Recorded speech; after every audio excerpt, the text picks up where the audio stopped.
আসসালামু আলাইকুম রহমতুল্লাহি ওবরকাতুহু।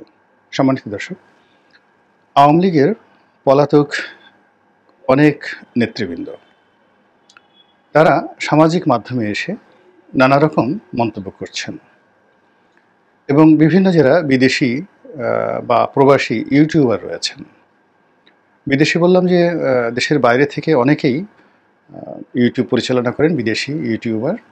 তাদের সঙ্গে আবার বাংলাদেশি লোকজন বাংলা ভাষায় দেশের বাইরে থেকে যারা কন্টেন্ট তৈরি করেন, তাদের অনেকের সঙ্গে সেই পলাতক অনেক আওয়ামী লীগ যারা নেতৃবৃন্দ তারা বক্তব্য দিচ্ছেন, সাক্ষাৎকার দিচ্ছেন। দ্বিতীয়ত, আওয়ামী লীগ সভানেত্রী সাবেক প্রধানমন্ত্রী শেখ হাসিনা তার যে কিছু টেলিফোনের সংলাপ এবং কথাবার্তা, এগুলো রীতিমতো ভাইরাল হয়ে যাচ্ছে এবং পুরো বাংলাদেশের পরিবেশ এবং পরিস্থিতি অস্থির থেকে অস্থিরতার দিকে নিয়ে যাচ্ছে। এখন বাইরে যারা গেছেন, নিরাপদে পালিয়ে গেছেন বা সেখানে গিয়ে তারা রাজার হালে আছেন, তারা সহ তাদের যারা অলিগার শ্রেণী, দেশের হাজার হাজার কোটি টাকা সিঙ্গাপুর, মালয়েশিয়া, তারপর আমেরিকা, কানাডা থেকে শুরু করে দুবাই, সব জায়গাতে তারা ছড়িয়ে ছিটিয়ে আছেন। এবং একটা ভিডিওতে দেখলাম যে অনেকগুলো পলাতক আওয়ামী লীগ নেতা তারা হাফ প্যান্ট পরে মনের আনন্দে গান গাইছেন। এ দৃশ্য বাংলাদেশে যারা আওয়ামী লীগ করেন তাদের জন্য যে কতটা বেদনার, কিংবা এই সময়টিতে যারা হাতে পায়ে ধরে বিএনপির সঙ্গে সমন্বয়কদের সঙ্গে সমন্বয় করে কোনো মতে বেঁচে থাকার চেষ্টা করছেন, তাদের কাছে যে কতটা বেদনার, কতটা অবমাননাকর, এটি ভাষায় প্রকাশ করা যাবে না। অন্যদিকে যারা সাধারণ মানুষ তারা আওয়ামী লীগের এই সকল কথাবার্তা শুনে, পলাতক নেতৃবৃন্দের কথাবার্তা শুনে তারা রীতিমতো চরম বিক্ষুব্ধ, অনেক আতঙ্কিত। যারা একটু ভয় পান সহজে তারা খুবই আতঙ্কিত এবং আওয়ামী লীগের যারা প্রতিপক্ষ রয়েছেন তারা নিঃসন্দেহে আনন্দিত। এই কারণে যে নেতৃবৃন্দ যে সকল কথাবার্তা বলছেন, তাদের সব কথাবার্তার মধ্যে যে বিষয়গুলো ফুটে উঠেছে তাতে মনে হচ্ছে যে আওয়ামী লীগ এরকম একটা দল, যে দলটি বিগত দিনে কোনো ভুল করেননি। যেমন ধরুন ছাত্রলীগের সভাপতি জনাব সাদ্দাম, তো তার কতগুলো বক্তব্য, এটা এখন নিষিদ্ধ সংগঠন। তো তিনি তার বক্তব্যে প্রথমে বলছেন প্রধানমন্ত্রী শেখ হাসিনা, মানে শেখ হাসিনা বর্তমানের প্রধানমন্ত্রী। তারপরে তিনি তাকে বলছেন দেশরত্ন শেখ হাসিনা। তো এই জিনিসগুলো সময়ের সঙ্গে সঙ্গে আসলে এটাকে যাকে বলা হয় মানুষের হৃদয় জয় করার জন্য বা মানুষের কাছে নিজেদের যে বিষয়াদি তুলে ধরার জন্য এই ধরনের ল্যাঙ্গুয়েজ কোনো অবস্থাতেই গ্রহণীয় নয়। তারপর তিনি যেটি বলার চেষ্টা করছেন, অর্থাৎ যতদিন তারা ক্ষমতায় ছিলেন, সেই ক্ষমতায় থাকাকালীন অবস্থায় তাদের যে কণ্ঠস্বর ছিল, যেভাবে রাজু ভাস্কর্যের সামনে দাঁড়িয়ে, তারপর রাজু চত্বরে দাঁড়িয়ে, মধুর ক্যান্টিনে দাঁড়িয়ে, বঙ্গবন্ধু এভিনিউতে দাঁড়িয়ে এই সাদ্দাম সাহেবরা বা তাদের যারা সহযোগী তারা যে বলিষ্ঠতা নিয়ে জনগণকে ভয় দেখাতেন, এখন সেই বিভিন্ন টেলিভিশনের স্ক্রিনে বা মোবাইল স্ক্রিনে, ইউটিউবের মাধ্যমে তারা ঠিক সেই আগের গতিতেই বজায় রেখেছেন। তারা বলার চেষ্টা করছেন যে আওয়ামী লীগ একটি নির্বাচিত সরকারের প্রতিনিধিত্ব করছিল, মানে 2018 সনে, 2024 সনে এবং 2014 সনে যে নির্বাচন হয়েছে, যে নির্বাচনের বেদনার কারণে এখন পর্যন্ত মানুষ হাহাকার করছে। এবং আজকের বাংলাদেশের যত অরাজকতা এবং যত অব্যবস্থাপনা, যত অস্থিরতা, এর সব কিছুর মূলে রয়েছে তিনটি নির্বাচন: 2014 সনের নির্বাচন, 2018 সনের নির্বাচন এবং 2024 সনের নির্বাচন। এক।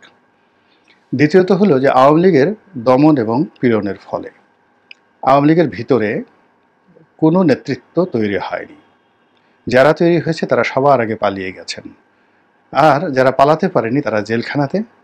আর এখন বাংলাদেশে যারা পথে ঘাটে মাঠে আছেন তারা অবর্ণনীয় একটা জীবনযাপন তারা করছেন। এর কারণ হলো আওয়ামী লীগ তার নিজেদের মধ্যে হাইব্রিড, কাউয়া, অযোগ্য, অপদার্থ, এরপরে অন্য দল থেকে ভোল পাল্টে যারা আওয়ামী লীগ হওয়ার চেষ্টা করেছে।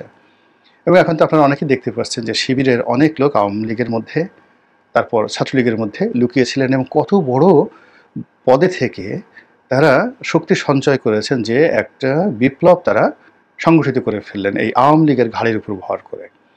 তো এরকম একটা নির্বোধ দল এবং সেই দলের সে সকল লোক যারা এই বাংলাদেশে 1 মিনিট দাঁড়িয়ে থাকার মতো সাহস পাননি এবং এখনো পর্যন্ত তারা কোথায় আছেন নিজেদের ঠিকানাটি পর্যন্ত বুক ফুলিয়ে বলতে পারছেন না যে আমরা মালয়েশিয়ার এই নম্বর রাস্তায় আছি, এত নম্বর বাড়িতে আছি, কিংবা আমরা এখন কানাডাতে আছি, কিংবা আমরা এখন আমেরিকাতে আছি। এই কথাটা কেউ বলতে পারছেন না। তারা বলছেন যে সিকিউরিটির স্বার্থে আমরা নিরাপদ দূরত্বে আছি।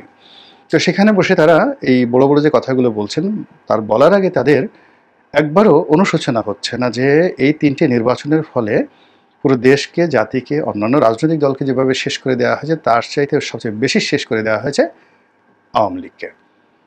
আওয়ামী লীগের জীবনে বহুবার বহু বিপদ এসেছে। 1954 সনে এসেছে, 1958-তে এসেছে, 62-তে এসেছে,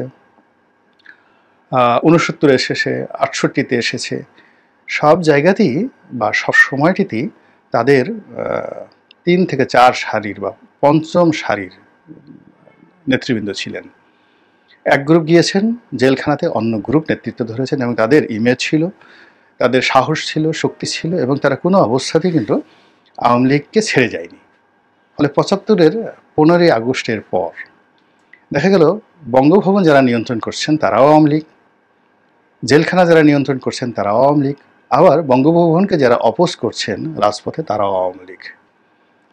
এরশাদের সময়, জিয়াউর রহমান সাহেবের সময়, সব সময়টাতেই, ইয়াহিয়া খানের সময়, আইয়ুব খানের সময় আওয়ামী লীগের এই স্পিরিটটা ছিল, তাদের নেতা ছিল। কর্মী তো সবসময় সব দলেরই থাকে, কিন্তু এখন এই বাংলাদেশে আওয়ামী লীগের কোনো নেতা নেই, একেবারে নেতৃত্ব শূন্যতা। কেমন নেতৃত্ব শূন্যতা? আওয়ামী লীগের এক বড় নেতা বাংলাদেশে পালিয়ে আছেন, আমাকে টেলিফোন করলেন। আমি বললাম যে নেতৃত্ব সংকট যাচ্ছে, তো আপনি তো এত বড় নেতা, দলের দায়িত্ব নিন, আওয়ামী লীগের অফিসের সামনে আসেন। তিনি বললেন আমি মরে গেলেও পারবো না, এবং আমার পরিবার আমাকে চাপ দিচ্ছে যে জীবনেও আর রাজনীতি করা যাবে না। এর কারণ হলো তাদের বক্তব্য, তুমি এত বড় নেতা ছিলা, দলের বিপদে বিভিন্ন সময় কাজকর্ম করেছো, দলের 15টি বছর সুসময় তো তুমি 15 পয়সা পাওনি, এখন তোমাকে কেন পালিয়ে থাকতে হবে?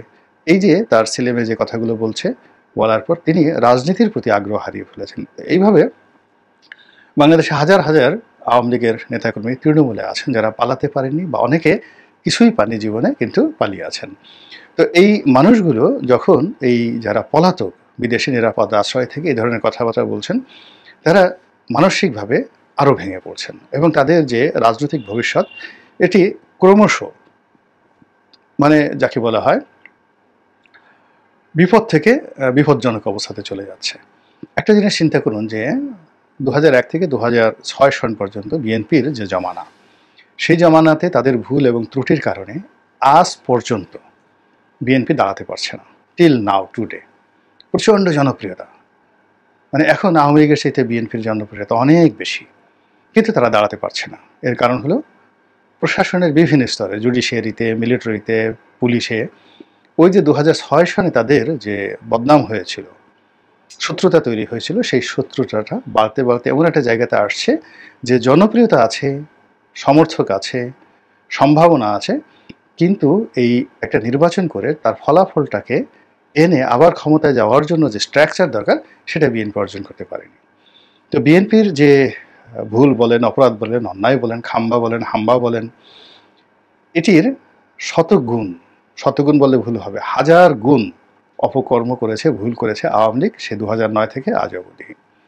তো বিএনপির যদি 20 বছর চলে যাওয়ার পরেও তারা যদি ঘুরে দাঁড়াতে না পারে, তাহলে আওয়ামী লীগ এখন যারা বলছেন যে মোদি এসে ক্ষমতায় বসিয়ে দেবে, ডোনাল্ড ট্রাম্প আসার পর তিনি ক্ষমতা ফিরে পাবেন, এই জিনিসগুলোর ভিত্তি কী?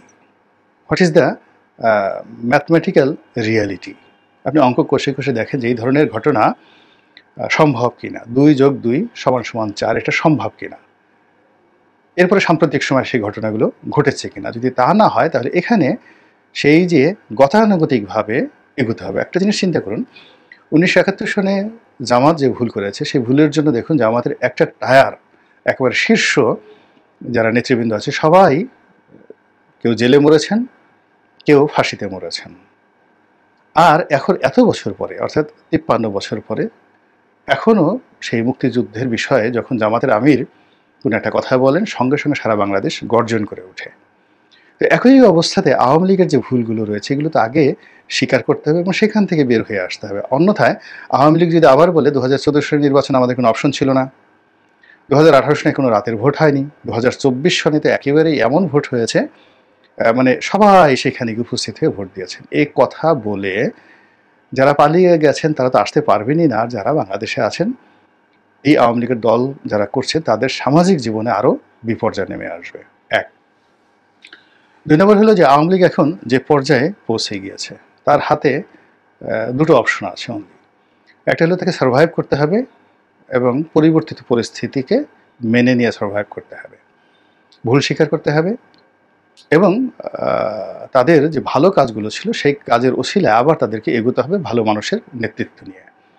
পুরনো যারা কারাপ্টেড লোক, যারা অ্যাবান্ডেন্ট হয়ে গিয়েছেন, যারা পরাজিত হয়েছেন, যারা পালিয়ে গিয়েছেন, এই বাংলাতে তারা আবার ফিরে এসে নেতৃত্বে বসবেন। এটি আমার কাছে মনে হচ্ছে যে সুয়ের পেছন দিয়ে যদি একটা উট ঢুকতে পারে, সেটা যেভাবে অসম্ভব তদ্রূপ অসম্ভব। ফলে এই বাংলায় এখনও যারা পালাননি, এই বাংলাতে যারা রয়েছেন, হাজার হাজার আওয়ামী লীগের নেতাকর্মী রয়েছেন যারা মন্ত্রী এমপি হওয়ার উপযুক্ত এবং হয়েছেন, কিন্তু তাদের বিরুদ্ধে কোনো অভিযোগ নেই। তো সেই মানুষগুলো যদি রাজনৈতিক নেতৃত্বে আসে, আমি জাস্ট বলি কয়েকজনের কথা চিন্তা করুন। যেমন সাবের হোসেন চৌধুরী সাহেব আছেন, তারপরে ওই যে সাবেক পরিকল্পনা মন্ত্রী ছিলেন মান্নান সাহেব আছেন, তারপর মেহেরপুরের আরেকজন অধ্যাপক মান্নান সাহেব আছেন, তারপরে ওই যে উত্তরবঙ্গের একজন আছেন শহীদুজ্জামান সরকার, ওনাকে তো মন্ত্রী বানানো হয়েছিল। তারপর সেলিনা হায়াত আইভি আছেন, তুফাইল সাহেব এখনও জীবিত আছেন, জনাব তুফাইল আহমেদ এখনও জীবিত আছেন। তো যারা মূলত এইরকম, আমি আওয়ামী লীগের সারা বাংলাদেশের জেলা পর্যায়ে অনেক বড় বড় নেতা আছেন যাদের বিরুদ্ধে কোনো অভিযোগ নাই এবং এখন এই সমাজে তারা চলতে পারেন। ওই যে মেজর রফিকুল ইসলাম বীর উত্তম, চাঁদপুরের সেই বিখ্যাত রফিকুল ইসলাম বীর উত্তম, তিনি এখনও জীবিত আছেন, এই শহরে ঘোরাফেরা করছেন। অর্থাৎ এই মানুষগুলো, আপনি যদি এরকম ১০০ জন মানুষ, সাবেক রাষ্ট্রপতি আব্দুল হামিদ সাহেব আছেন, তো এই মানুষগুলোকে যদি আপনি রাস্তা দাঁড়া করেন, অন্ততপক্ষে ১০০ জন মানুষ আপনি এরকম প্রেজেন্টেবল পাবেন যাদের সমপর্যায়ের পলিটিক্যালি, সোশ্যালি, তারপরে আরও ১০০টা যদি গুণাবলী ধরেন, তাদের সমপর্যায়ের রাজনীতিবিদ এখনও অন্য দলগুলোতে নেই, তো কেন এই সমস্ত লোককে বাদ দিয়ে সাদ্দামের কথা আওয়ামী লীগের লোকজন শুনবেন? কেন জাহাঙ্গীর কবির নানক সাহেবের কথা শুনবেন? কেন মুফাজ্জল হোসেন চৌধুরী মায়ের কথা শুনবেন? কেন সেই বাহাউদ্দিন নাসিম সাহেবের কথা শুনবেন? কেন ওবায়দুল কাদের সাহেবের কথা শুনবেন? এই জিনিসগুলো আওয়ামী লীগের যারা শীর্ষ নেতৃত্ব আছেন তাদেরকে বুঝতে হবে। এখানে সাবেক প্রধানমন্ত্রী শেখ হাসিনা, তার বিশাল অবদান এবং তার একটা সময় ছিল, এখন তিনি সেই সময়টাতে অনেক কিছু করেছেন দলের জন্য, দেশের জন্য, কিন্তু বাস্তবতা হলো জীবনের একটা পর্যায়ে এসে শুধু পরাজিত হতে হয়। মোহাম্মদ আলী ক্লে, তাকে পরাজিত হতে হয়েছে। মাইক টাইসন দেখেন পরাজিত হলো, এরপরে মাহাতির মোহাম্মদ পরাজিত হলেন, তারপরে মাহাতির মোহাম্মদ সর্বশেষ তার জামানত বাজেয়াপ্ত হলো নির্বাচনে। একটা সার্টেন পিরিয়ড পরে আসলে হাল ছেড়ে দিতে হয়। এখানে বঙ্গবন্ধু কন্যার যে এখন বাস্তব অবস্থায়, তাকে আপনি একটা এলিমেন্ট হিসেবে ব্যবহার করতে পারেন, স্ট্যাচু হিসেবে ব্যবহার করতে পারেন, তারপরে তাকে একটা ঐক্যের প্রতীক হিসেবে ব্যবহার করতে পারেন, but as a operational head এই মুহূর্তে কোনো অবস্থাতেই ভায়াবল না। তারপরে তার যে দুজন সন্তান আছেন, পুতুল আছেন, জয় আছেন, তাদের অনেক গুণাবলী আছে, অনেক লেখাপড়া আছে, কিন্তু যেটি নেই সেটি হলো রাজনীতি করার মতো যোগ্যতা, মানসিকতা এবং এই রাজনীতির অভিজ্ঞতা। এর তিনটার একটাও নেই। তো কাজেই আওয়ামী লীগকে তার যে হারানো ঐতিহ্য, অর্থাৎ আওয়ামী লীগ একটি কর্মী বান্ধব দল, একটি কর্মী বান্ধব, সমর্থক বান্ধব দল, চমৎকারভাবে এদের সংগঠন করার অভিজ্ঞতা আছে এবং এই সংগঠনের মধ্যে এমন সব যোগ্যতম লোক লুকিয়ে আছে। আওয়ামী লীগের উপজেলা পর্যায়ে অনেক নেতা আছেন, যেটি অনেক দলের জাতীয় নেতার চাইতেও, যাকে বলা হয় তাদের কথা বলার, বক্তব্য দেওয়ার, তারপর শেষে মব কন্ট্রোল করার, নেতৃত্ব দেওয়ার যোগ্যতা রয়েছে। উপজেলা পর্যায়ের অনেক নেতা রয়েছেন এবং আওয়ামী লীগের বিভিন্ন যে সম্মেলনগুলো হতো, সেই সম্মেলনে কেন্দ্রীয় নেতারা যা বক্তব্য দিতেন তার চাইতে জেলা পর্যায়ের অনেক নেতা, উপজেলা পর্যায়ে তাদের যে নেতা, তারা এসে যে বক্তব্য দিতেন, মানুষ মন্ত্রমুগ্ধের মতো তাদের সেই বক্তব্য শুনতেন। যেমন এই যে গাজীপুরের আজমতুল্লাহ সাহেবের কথা চিন্তা করেন। এখন আজমতুল্লাহ সাহেবের অবস্থা এখন কোথায় আছেন, কেমন আছেন আমি বলতে পারি না। কিন্তু তার যোগ্যতা সম্পর্কে আপনাদের কয়জনের ধারণা আছে? কিংবা ধরুন গাজীপুরের আরও একজন নেতা আছেন আখতারুজ্জামান সাহেব, সেই যে ভিপি, ডাকসুর ভিপি আখতারুজ্জামান সাহেব। এখন এই লোকগুলোকে বিভিন্ন সময় অপদস্থ করা হয়েছে, বঞ্চিত করা হয়েছে, কিন্তু তারা নেতৃত্ব দেওয়ার ক্ষমতা রাখেন এবং এখন যারা বলছেন তাদের সাথে অনেক অনেক বেশি। এমনকি ছাত্রলীগের মধ্যেও তো অনেক অনেক ভালো নেতা আছেন, অনেক অনেক ভালো নেতা আছেন যারা একসময় যাদের কথায় সারা দেশ চলত, এরকম অনেক ভালো নেতা আছেন। তো এই বিষয়গুলোর দিকে নজরে না নিয়ে যারা বিতর্কিত হয়ে পড়েছেন, যারা ভুল করেছেন, যারা পরাজিত হয়েছেন, আবার তারা ঘুরে ফিরে সামনের দিকে এসে আসলে এই জাতিকে কেন তারা আবার অস্থির করছেন এবং আওয়ামী লীগকে কেন বিপদে ফেলছেন, আমি এটা বুঝতে পারি না।